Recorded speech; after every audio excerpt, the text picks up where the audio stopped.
KPBS On Demand is supported by Latino Legacy Foundation, presenting their Storyteller series, Reach for the Stars with Ellen Ochoa, the first Latina astronaut. Welcome Serenade by the all-female mariachi Amapolas, Sunday, June 29th. More at latinolegacyfoundation.org.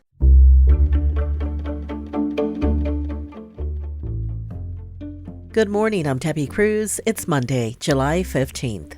More COVID cases in San Diego County. More on that next, but first, let's do the headlines. This November, San Diegans will vote on a $3.5 billion bond for construction at community college campuses. The San Diego Community College District Board approved adding the measure to the ballot last week. The board says the money is needed for campus improvements like renovating classrooms and replacing old equipment. The funding is also needed to prepare schools for storms like the one on January 22nd. The county wants to know your thoughts on fighting climate change. It's hosting a community conversation tonight at 5 p.m. with the organization Climate Action Campaign. The event at San Ysidro Library will have guided conversations on solving climate issues around energy, food systems, and transportation.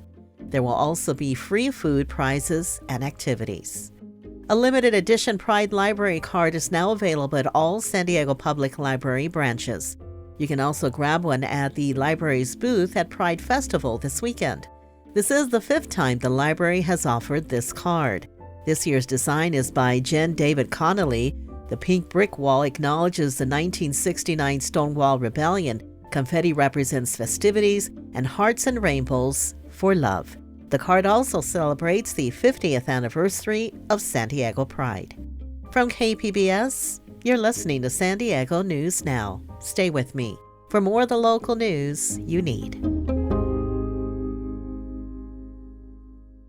KPBS On Demand is supported by Splatero, helping homeowners pay for home improvements by offering streamlined access to your home's equity with no additional monthly payments or new debt. Splatero provides a lump sum payment in exchange for a share of your home's future value. Pre-qualification available at splatero.com.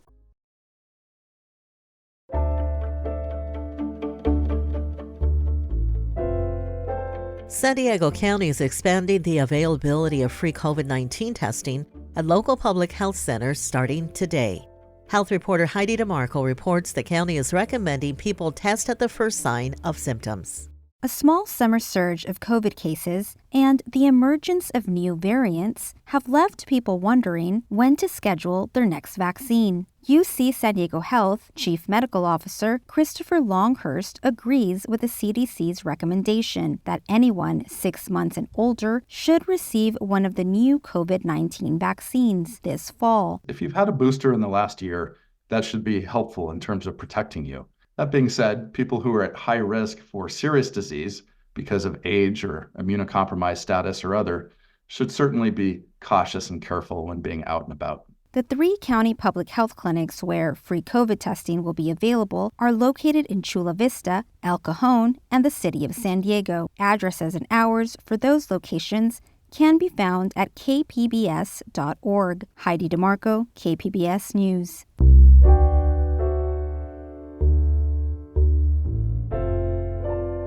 There's a new aircraft carrier across the bay at North Island Naval Air Station. Military reporter Andrew Dyer says this is just the start of a busy summer for 2 of the Navy's largest ships. The USS George Washington steamed into San Diego this week, but it won't be here long.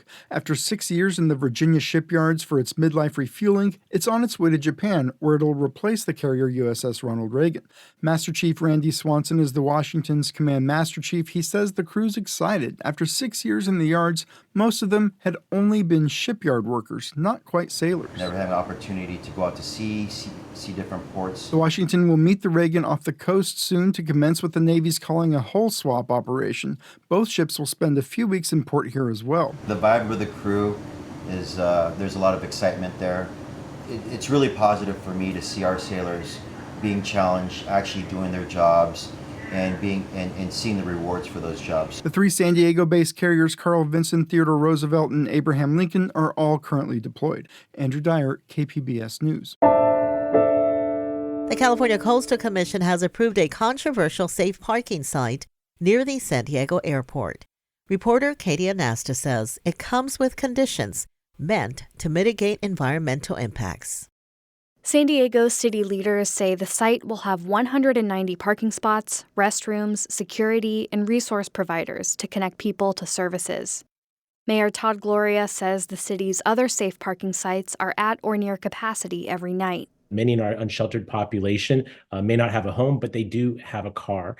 In fact, our most recent homelessness census in the city of San Diego has shown that this portion of our unsheltered population has increased by 44% in just the last year. Opponents to the new site have raised health and safety concerns.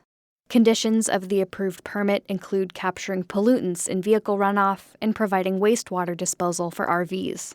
The permit also allows the city to add shelter structures to house 600 people. Gloria's office says it's part of a contingency plan in case the city council rejects his proposed 1,000-bed shelter. Katie Anastas, KPBS News. Coming up, blocked bike lanes? There's an app for that. We'll have that story and more just after the break.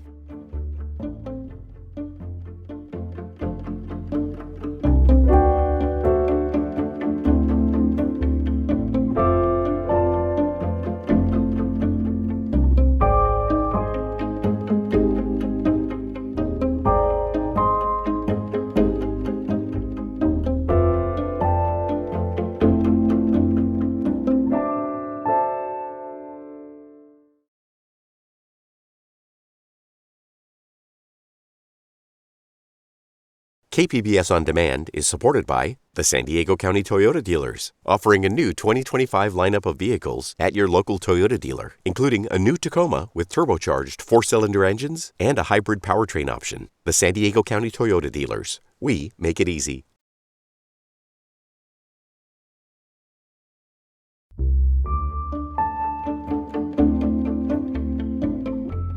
Hoover High School students can earn a guaranteed spot at San Diego State University. Reporter Katie Anastas says the university renewed its agreement with the San Diego Unified School District through the class of 2028. The College Avenue Compact guarantees admission to SDSU for Hoover graduates who earn a certain GPA and meet other requirements. It started in 2011 to guide students on a path to college. 31 Hoover High School graduates will attend SDSU this fall through the agreement.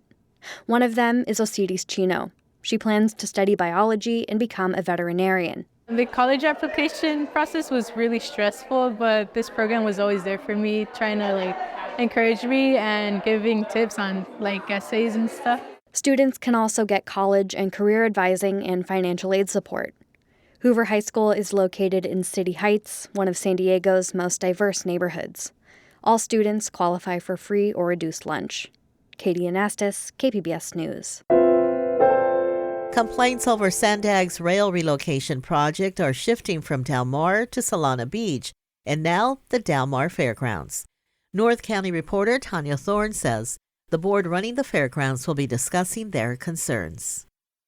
Sandag's latest proposals listed 3 route options. One of those options was highly favored by Del Mar, but upset its neighbor, Solana Beach. That route starts at the Solana Beach train station, runs through the Del Mar Fairgrounds, before running next to the I-5 freeway. Now the board, which operates the Del Mar Fairgrounds, is holding a meeting to discuss their concerns with Sandag's plans. They say they will oppose any project that has a negative impact on the property, and that the plan could jeopardize the fairgrounds as a potential site for affordable housing. One item they do support is the seasonal platform that would stop at their fairgrounds, and has been decades in the making. The Fairgrounds Board of Directors will meet on Monday at 1:30 p.m. The deadline to submit comments to Sandag on all the rail relocation options is Friday, July 19th. Tanya Thorne, KPBS News.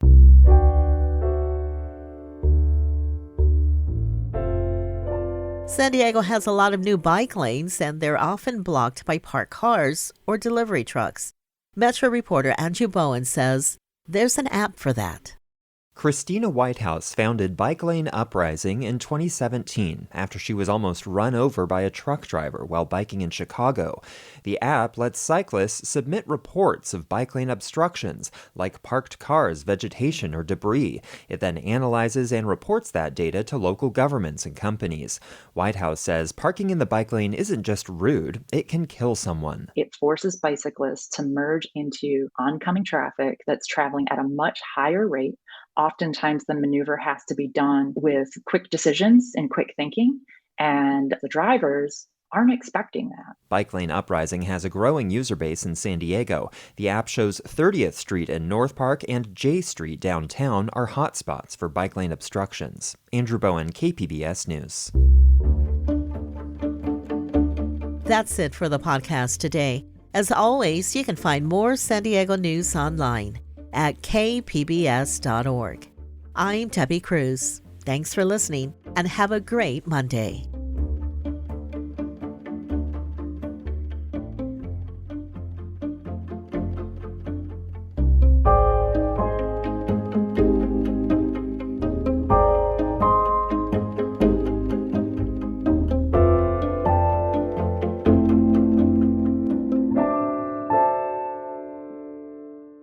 KPBS On Demand is supported by the San Diego County Toyota dealers, presenting a new 2025 Tundra designed to combine performance and comfort with up to 437 horsepower and 10-speed automatic transmission. See your Toyota dealer. The San Diego County Toyota dealers. We make it easy.